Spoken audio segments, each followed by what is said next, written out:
want to key in on that a little bit more because it's having gone through this, it's really difficult moving from that transition of when there is an issue, rather than stepping in and saying, here's how we're going to solve this, stepping back. What are some first questions that I should be asking when someone says there is a problem, or maybe I identified a problem? What questions should I ask the team to start to transition from me being the problem solver to empowering the team to solve the problem?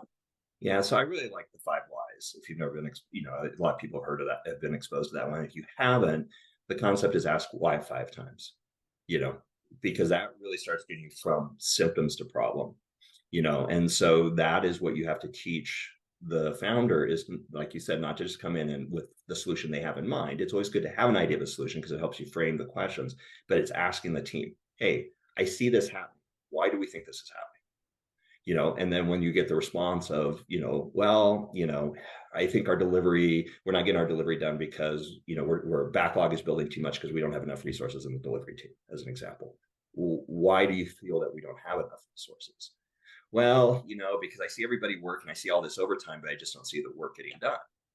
And then it's starting to ask the question, well, have you actually looked at the data that supports this? And doing that drill down to help them also understand what might really be the cause, what is that potential cause, and how can they go validate or disprove that, and understanding that root issue. Once you understand the root issue, then you can start talking about, okay, how do we alleviate this?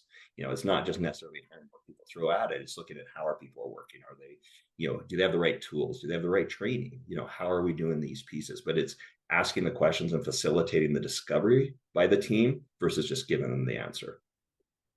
And what a lot of founders find when they do that is they're like, oh, what I thought it was isn't what it was.